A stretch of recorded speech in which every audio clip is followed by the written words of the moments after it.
Good morning, everyone, and welcome back to Sunday Spark. Before Monday arrives, I want you to think about something. You have no idea what the week will bring. Neither do I. Someone may irritate you.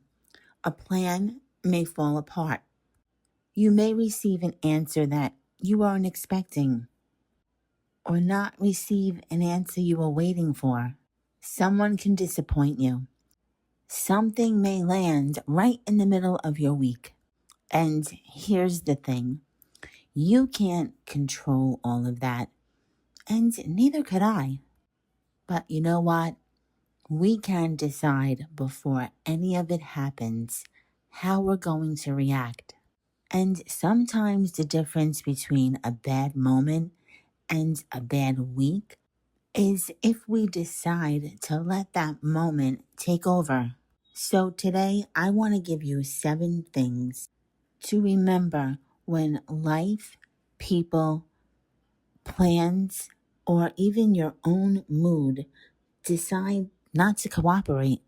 The first one, don't take anything personally. This can actually change the whole tone of your week. And not everything someone does is about you. Their mood may have nothing to do with you.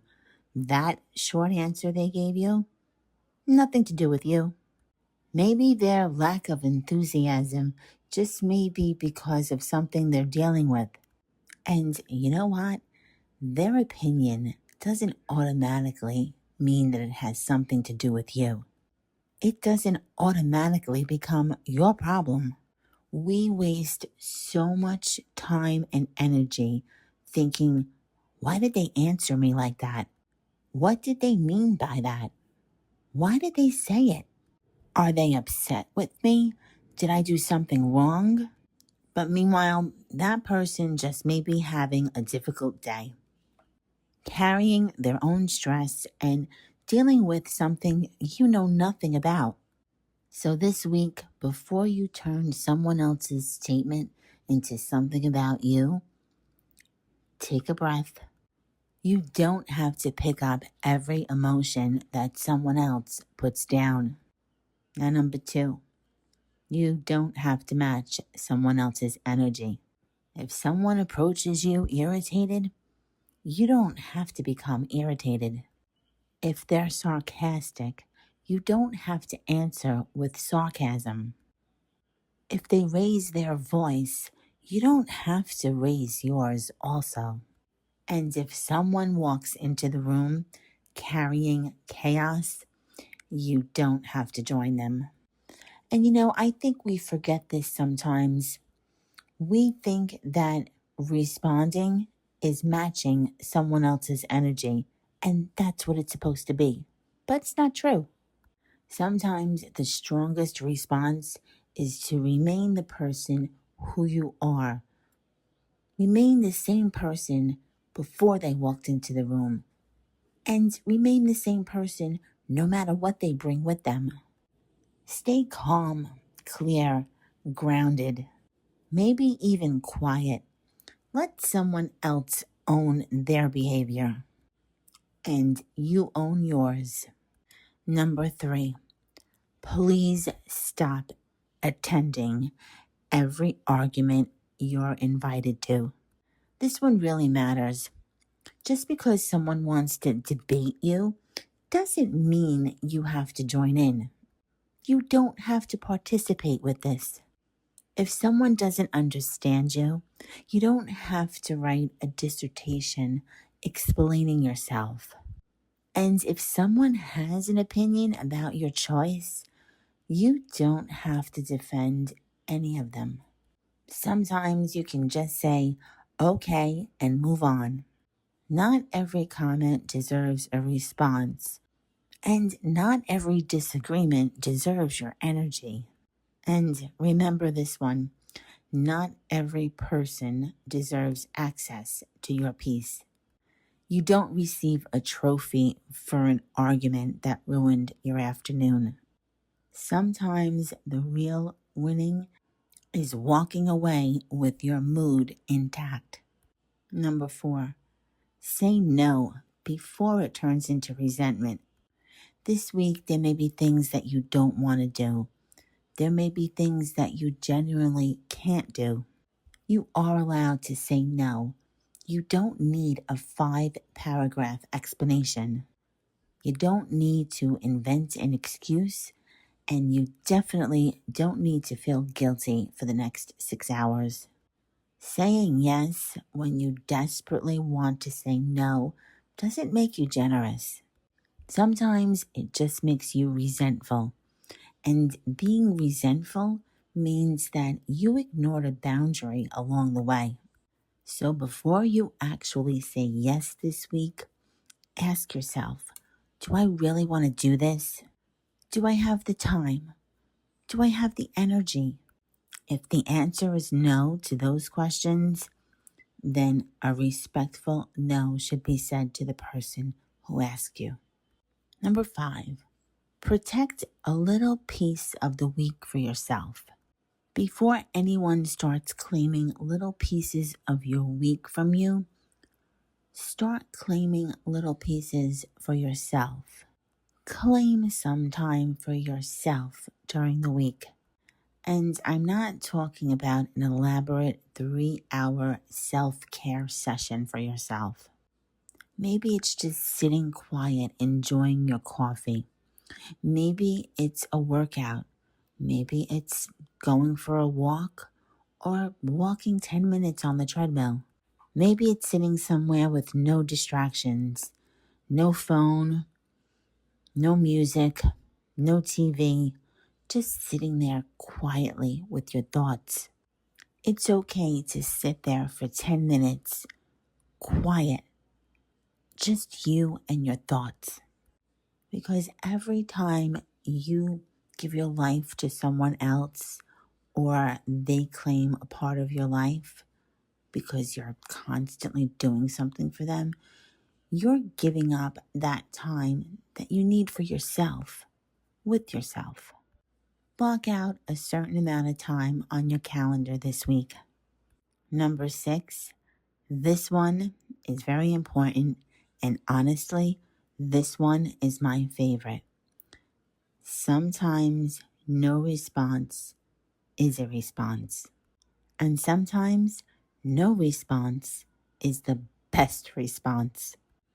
There is some real power in realizing I'm not going to respond to this. Not immediately, maybe not ever. We've become so used to instant reactions. A text comes in, we answer it. A comment appears, and we react. Someone says something, and we respond to it even before we had time to think about it. But you're allowed to pause. You're allowed to wait. And you're allowed to decide that something simply doesn't deserve your attention. Silence is not weakness. Sometimes silence is discernment.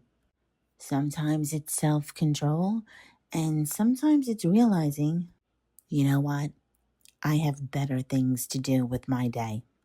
Number 7, one bad mood doesn't get your whole week. Please remember this one.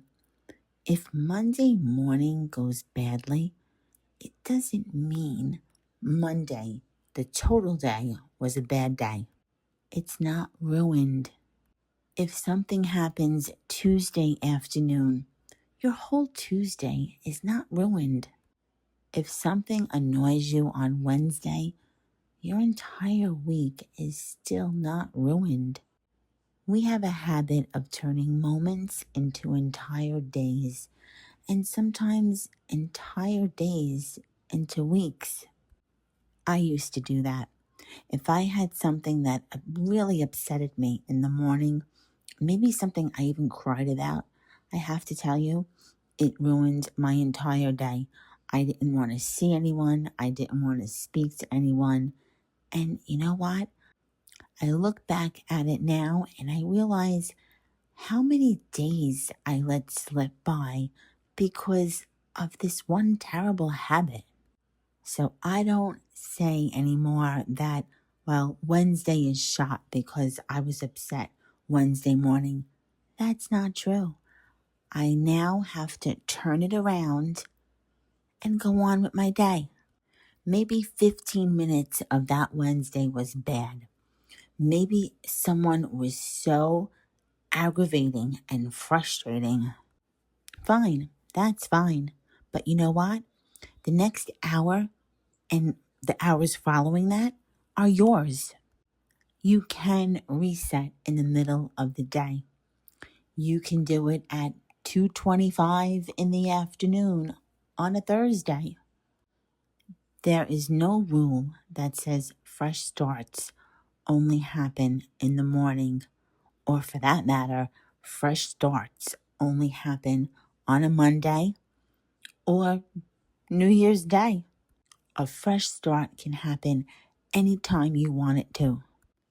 Before this new week begins, make yourself one promise.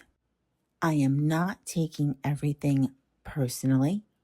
I am not matching someone else's bad energy. I am not attending every argument I'm invited to. I'm allowed to say no. I'm making room for myself this week. I do not have to respond to everything. And most importantly, one difficult moment doesn't have to make your whole week difficult. You may not be able to choose everything that comes your way, but you can choose what you carry with you afterward. And that choice, my friends, that choice belongs to you. So whatever this week throws at you, I want you to take 1 second, take a breath, and decide what deserves your attention and take it from there. Monday doesn't get to walk in and decide what kind of week you're going to have. You get a vote too. Don't ever forget that. Take what you need from today and carry it into the week. And remember, you don't need to have a perfect week. You just have to stop giving imperfect moments more time than they deserve. I'll talk to you next Sunday. As always, I thank you for spending your time with me. And go make it a great week.